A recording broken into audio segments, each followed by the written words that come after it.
Okay. Thank you guys again for coming. Let's talk about Vocaloids. That's what this panel is about. Hello, my name is Zoe, and I've been a fan of Vocaloids ever since my first Vocaloid video. I dug around and found it. Here it is.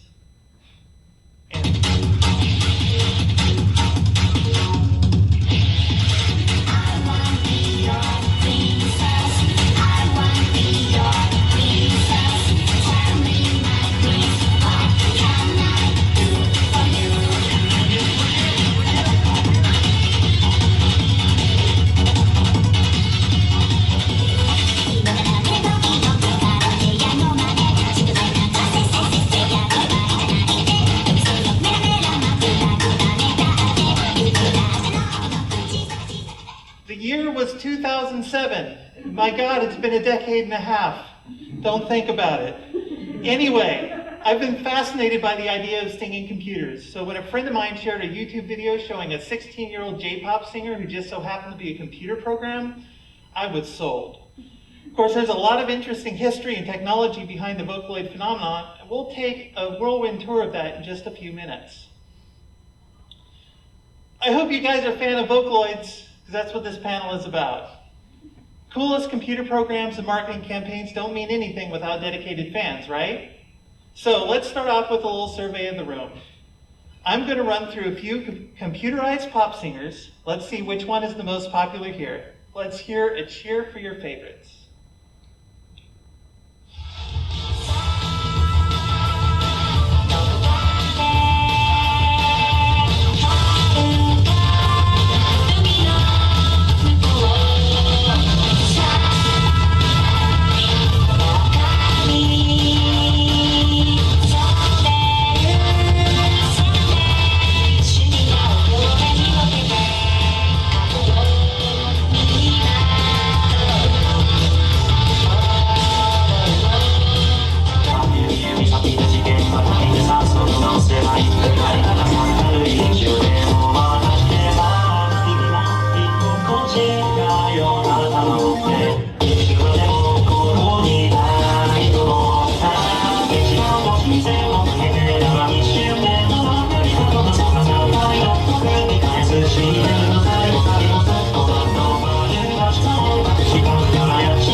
Miku had the highest response there. There's a lot of Vocaloids that have been produced in the about 2 decades since the original release of the Vocaloid software in 2004. but we'll mainly be focusing on the Vocaloids we just saw for reasons that will become clear in just a minute. Now, there wasn't a lot of response for the IBM Type 704 electronic data processing machine.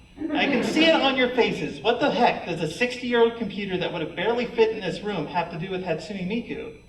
I mean, at first blush, these two couldn't be any more different, could they? The IBM 704 was pretty cool in its day. It could do 12,000 floating point calculations per second. It was 190th of an NES system. It weighed about as much as 200 Hatsune Mikus. I couldn't blame you if you couldn't see how these two things could have anything in common. I promise there's a connection, but first, a warning. It's gonna get a little bit technical for a second. But I mean, the title includes the IBM 704, so you had to expect a little bit of technical stuff, right? However, I think the technology behind Vocaloids is pretty darn cool. But to explain how we got here, we have to talk about the journey.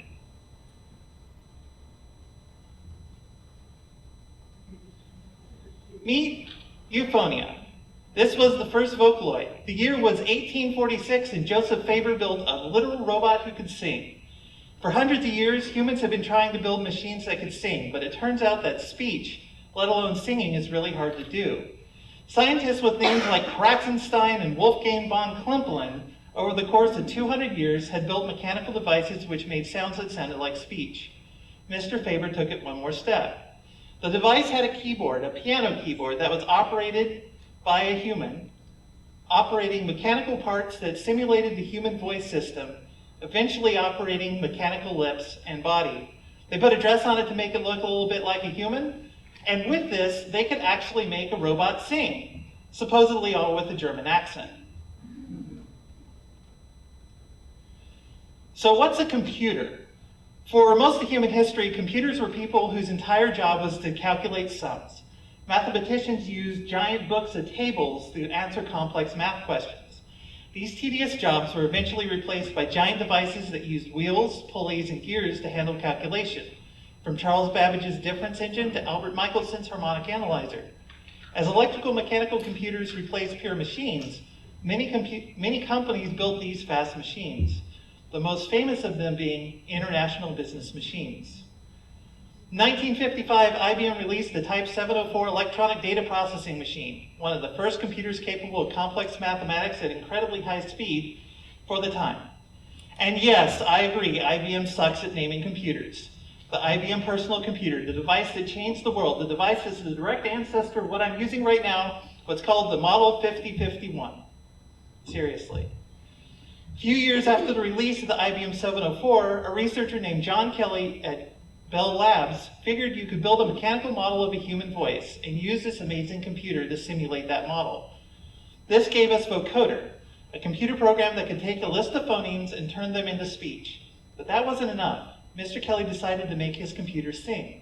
Check it out.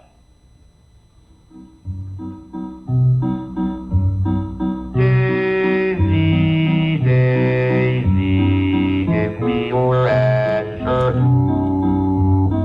I'm half crazy, all for the love of you.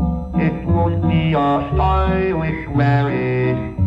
I can't afford a carriage, but you look sweet upon the seat of a bicycle built for two.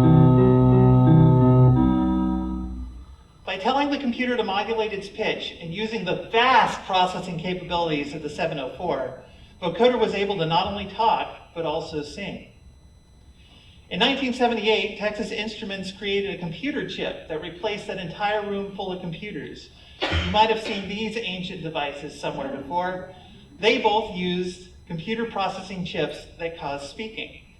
However, ever since Daisy Bell, voice synthesis never really advanced. It got smaller, cheaper, and faster, but it was still straight calculations of a vocal model piped into a speaker.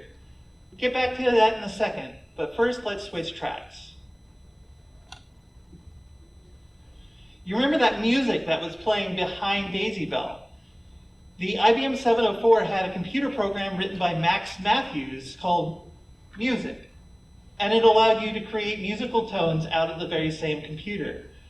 It wasn't very exciting, but it was the first electronic music, but it wasn't the first electronic music player. That would be Robert Moog's analog synthesizers. It was based on the idea that sound waves were basically like electrical waves, and you could use noisemakers and processing to translate the sounds that the keyboard made into various new sounds, like this.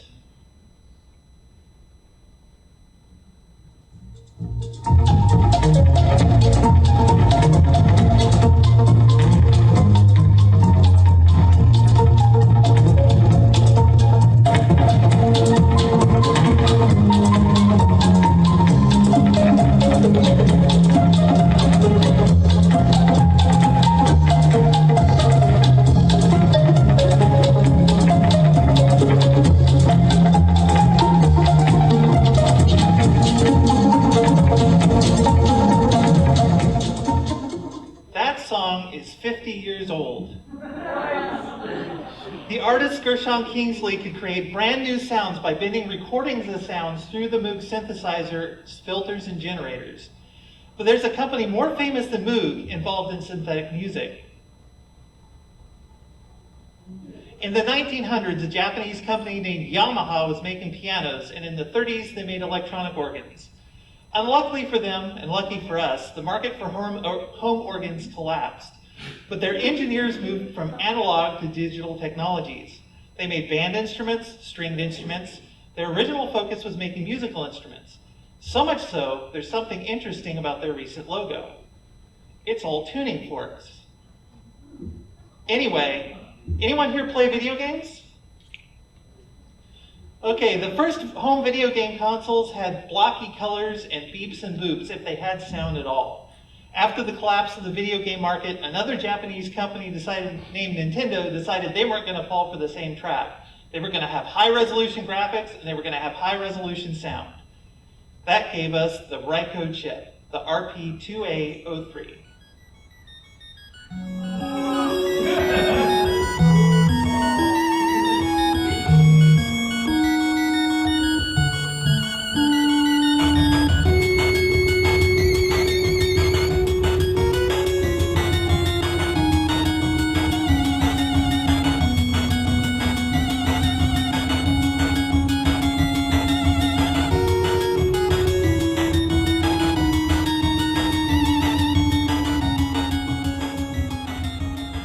Ryko chips worked similar to the IBM 704 music program, except they could play 4 notes at once.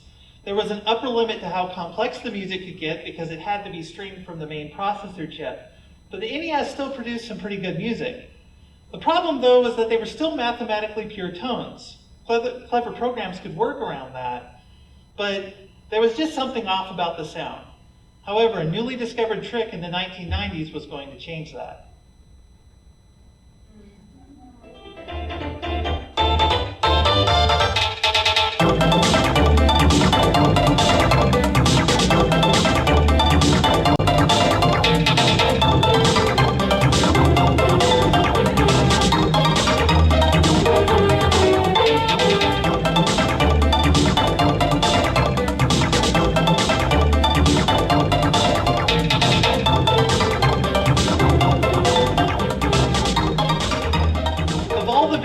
Consoles in the 90s, the Super NES had a very unique sound, powered by the Sony SMP chip. Now, you might have noticed if you play Super Nintendo games that they have a lot of marimbas and xylophones and steel drums. That's because the chip had a cool trick called FM synthesis. What it could do is it could take one note, one strike of the marimba, and stretch it into multiple different musical notes. That allowed the chips at the time that couldn't carry that much data have an entire musical instrument in a single chip. The stereotypical sound of 1980s and early 90s pop music can be traced directly to this chip. You know what I'm talking about.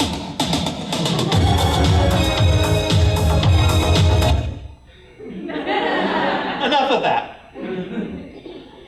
Of course, the exact technical details are quite a bit more complex, but I didn't want to throw around words like Fourier transform and coefficients, if I could avoid it. In order to make the leap from Super Mario Kart to Miku, however, we need to talk about Elvis. Not this Elvis, this Elvis.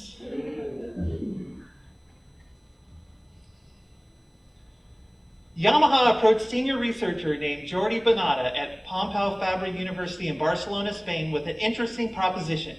How the heck can you make karaoke singers sound better?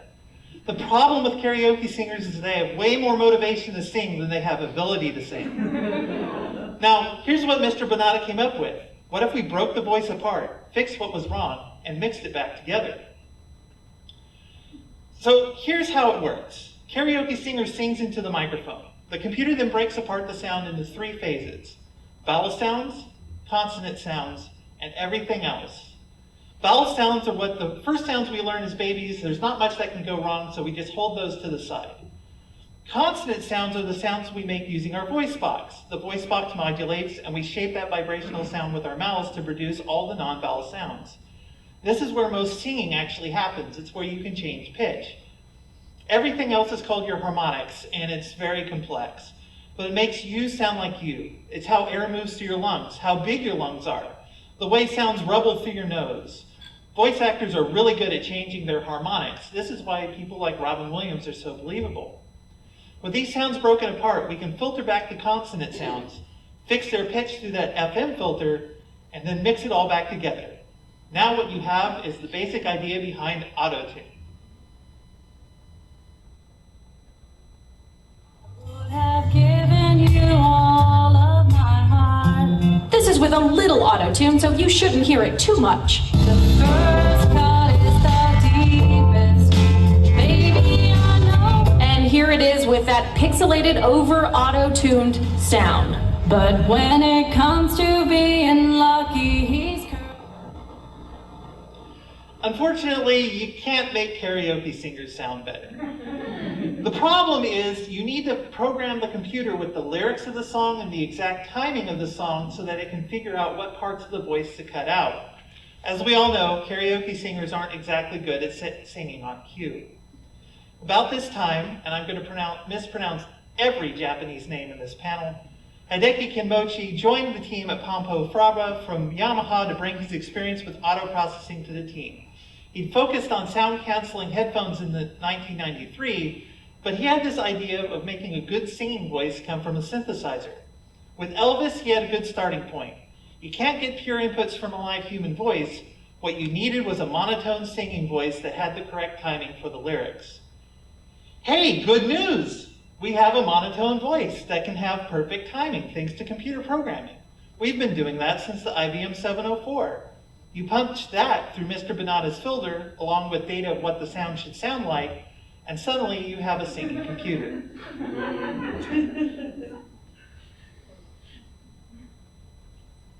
By 2002, they had a prototype, and they codenamed it Daisy after the original singing computer song. It was rough, but it was a computer that was singing. The prototype was demonstrated at the German music trade show Musikmesse in 2003 and was released to the public in March 3rd, 2004. They couldn't get the legal rights to the name Daisy, and they couldn't really translate it into other languages, so they came up with a new word, Vocaloid, and that was the software's name.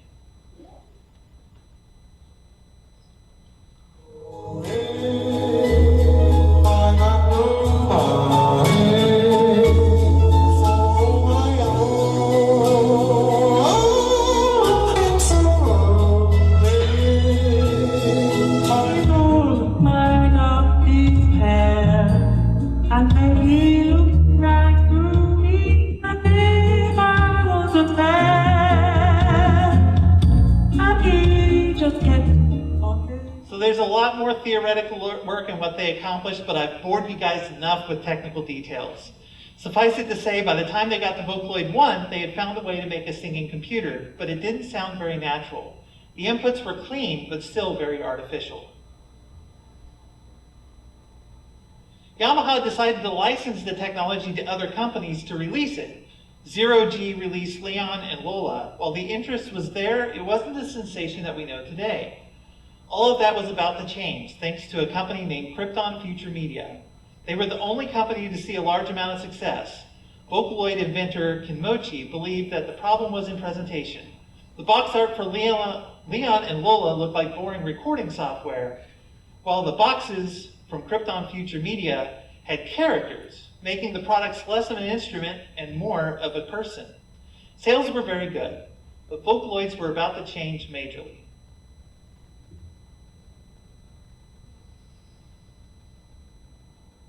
A man named Wataru Sasuke was a big fan of music sampling. He cited DJ Shadow as an inspiration. He worked in his own sample-heavy music as a teen and got a job at Krypton working on samples of CDs. Sasuke had the idea for the next Vocaloids: record pristine human inputs and feed that through the filtering system.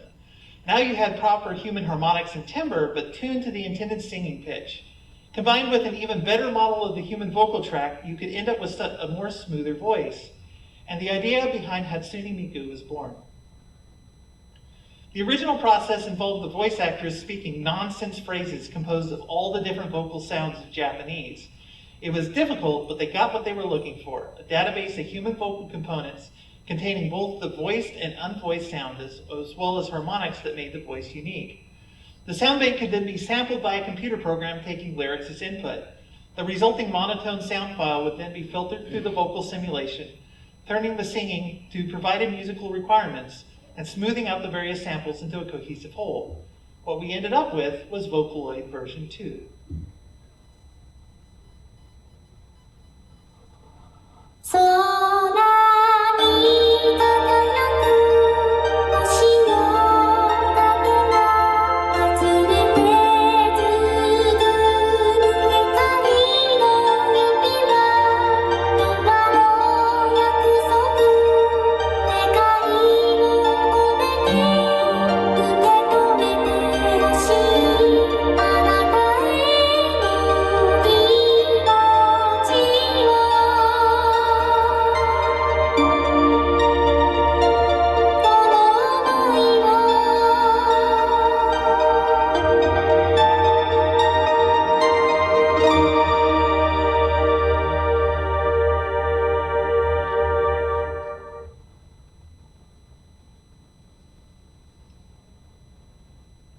But Vocaloid 2 is more than just a sound bank and a computer program.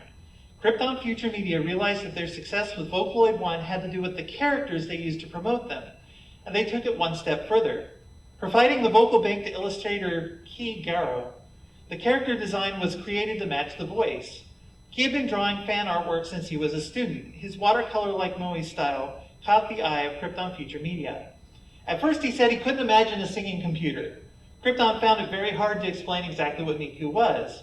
However, after a month of work, the official art was done. A young, playful singing voice got a young, playful character. Even the name meant something. Roughly translated, the name appears to read as First Sound Future.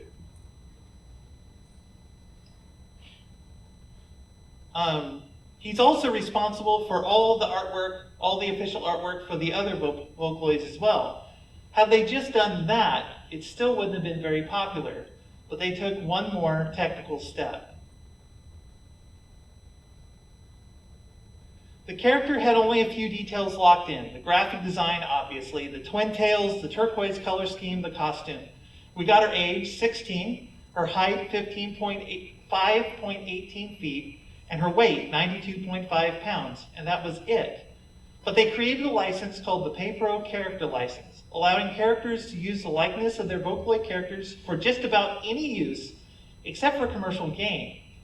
They latched onto the art community, artists who like taking pre-existing characters and remixing them into artistic versions of fan fiction. This should not be underestimated. This license granted permission to all of Miku's fans and artists creating the Vocaloid software, the rights and permissions to create fan art without worry about legal issues. This caused the exposure of Krypton Future Media's characters to explode on the internet. There's tens of Vocaloid characters produced by as many distributors, but because of this openness to the community on day one, Krypton's characters are the only ones you think of when you think of Vocaloid. Artists now had everything they needed. A symphony of simulated FM instruments by companies like Yamaha, high-quality simulated vocals from the Vocaloid software, and a group of identifiable characters that fans wanted to hear music from. Now you weren't just an artist making computer music, but an artist making a song for Miku and her friends to sing. Your potential fan base just exploded. But if it was just the art community that they were depending on, it never would have escaped Japan. However, luckily for Krypton, there was another big event right over the horizon. Heard of a website named YouTube? In 2005, YouTube came out, and 2007 brought us Nico Nico. These video distribution platforms allowed artists to send their music all around the world. Nico Nico had a specific feature that really emphasized community. Instead of comments being toxic footnotes underneath the video that you don't read, they were scrolled over the video as you watched it, allowing people who commented on the video to be part of the video themselves. More importantly though, Krypton knew a good thing when they saw it. They accepted the best ideas which bubbled up from the community. For example, Miku likes spring onions. This wasn't a decision of some corporate board using complex analytics and focus testing. This was because of a silly internet meme.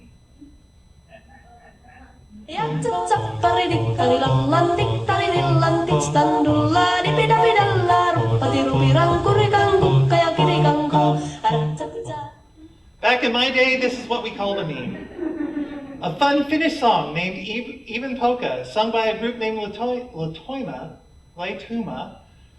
with a looped clip of an anime character swinging a leek. A popular song during World War II, but almost forgotten, Even Polka is now the most famous Finnish song in the world. With all memes, this one evolved, eventually getting the Hatsune Miku treatment.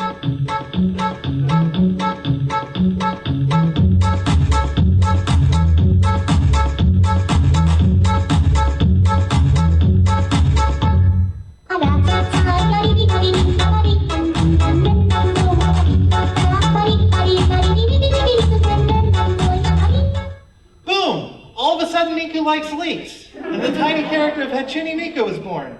The community loved it, promoted it, and eventually Hatsune and leeks made it into official Krypton future media products.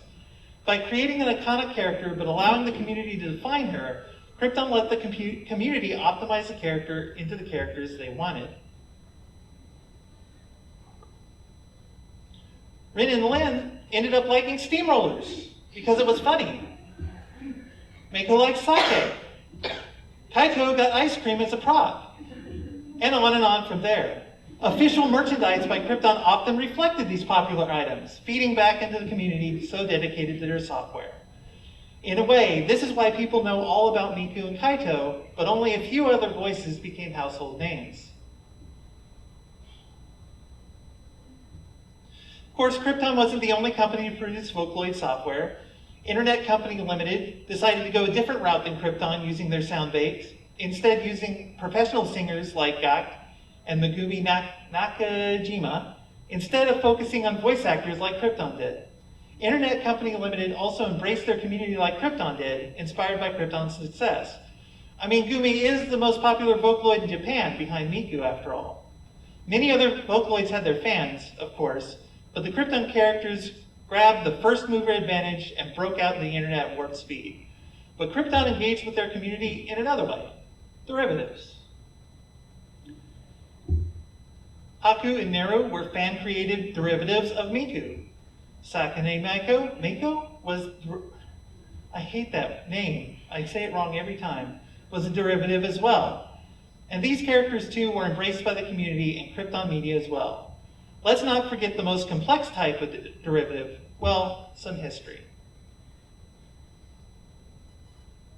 The year is 2008, and as an April Fool's joke, a description of the latest Vocaloid bursts out on the internet. The rumor mill was constantly busy discussing what was coming up next. Members of the two-channel boards in Japan started poking fun at Vocaloid fans, and as an April Fool's joke, claimed to know the next Vocaloid to be released.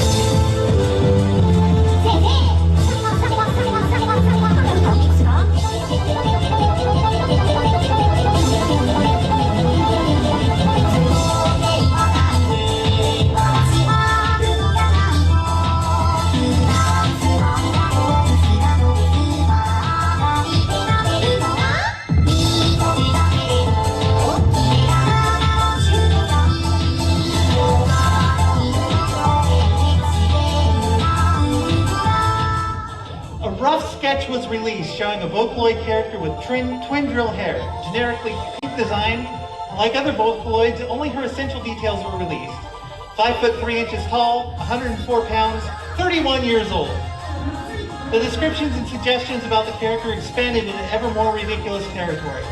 Her name is Hatsune, roughly translated as heavy or overlapping sound. She's 31 years old, but she looks 15 because she's a chimera. Yeah, that's it. She likes French bread. Her hair may or may not actually be drills.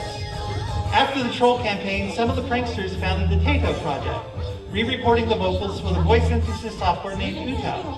Using an audio filtering technique similar to Vocaloid, UTAL had the additional benefit of allowing anyone to make their own voice banks.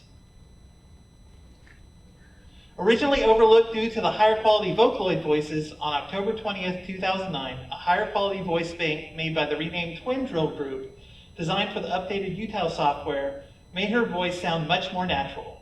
The high quality of the software captured the attention of music creators, and Kaito joined the other Vocaloids as an unofficial member of the family.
One really big example, but it shows how Krypton listened to their community, accepting even unofficial characters as part of the big happy family.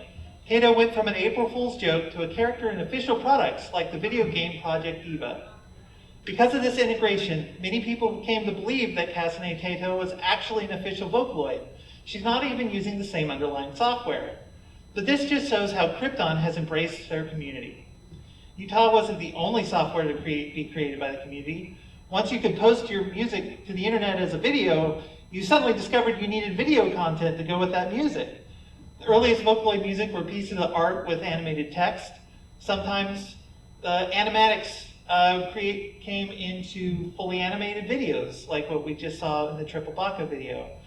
As the community's demand for polish exploded, more artists joined the Vocaloid community, bringing their experience in animation and 3D modeling. Thanks to them, we have software named Miku Dance. In February 2008, a computer program was created to allow anyone to create high-quality animations with 3D models. Originally only supporting Hatsune Miku, the software can now support any model. The software was called Miku Dance, as I said, and over the years, its feature set and quality have skyrocketed. The same way that Vocaloid democratized the sound production process, Miku Dance opened up the world of video animation to anyone who wanted to give it a go. Krypton and Vocaloid shows us that if you give creators the tools they need to create, they'll create amazing things.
So in the decade plus since Hatsune Miku burst on the stage, hundreds of thousands of pieces of media have been created, starring herself and her friends.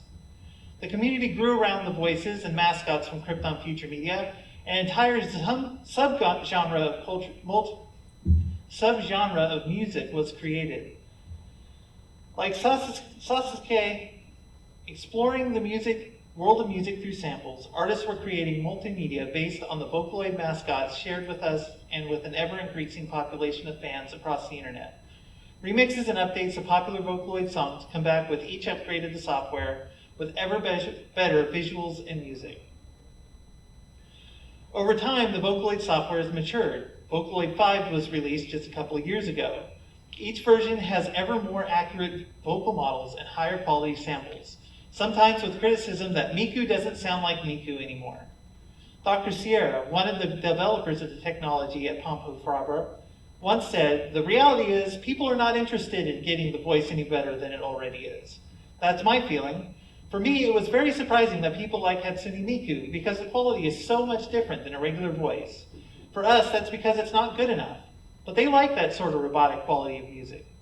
As HachiOGP stated in an interview, a Vocaloid doesn't have emotion, but that's what makes the software stand out from an actual human. The reason we were attracted to the mechanical voice was because Vocaloid 2 was really limited in terms of what we could do. In our circle, we played around with it as much as we could, and eventually our tastes leaned more towards the mechanical style. Along with the more advanced software has come more diversified voices. Luka was designed to be bilingual in English and Japanese. Work has also been done to allow languages other than Japanese and English to be sung with more or less success. Official voices for Chinese are in development. And of course, Krypton isn't the only company making new voices. One list I found had 85 voices, and I think that's a low number. But Krypton's full embrace of the community has firmly fixed these characters as leaders of the pack. So in conclusion, what does the future of Vocaloids look like? Updated software gets ever more complex, ever more lifelike. And for those of us who are fans of the more computerized versions, the older media and older software is still available and still being used. 50 years ago, Elvis Presley and the Beatles were popular, and they're still listened to today. 50 years ago, the first synthesizers came out. Moogs are still in use today as well. The sound chips from video game consoles 30 years old are finding a new life in the music scene of today. 50 years ago, in the basement of Bell Laboratories, an IBM 704 cranked out a rendition of Daisy Bell that was so innovative for its time that it entered pop culture and spurred the imagination of engineers now and in the future. Yamaha and Pompo Frabra, with Daisy and Elvis, opened the door to using computers not only as musical instruments, but as singing instruments with ever more fidelity. When John Kelly Jr. programmed the vocoder, did he have any idea that he'd inspire hundreds of engineers and thousands of musicians, lyricists, illustrators, 3D modelists to create beautiful works of art? Jordi Bonata wanted to make karaoke singers that sounded a little less like karaoke singers. Hideki Kimochi wanted to encourage people to create music like he did during his teenage years. Krypton Future Media wanted to build a community of creators, bringing joy to millions of people around the world. It's been about 50 years from the IBM 704 to Hatsune Miku. I can't wait to see what the next 50 years bring.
very much.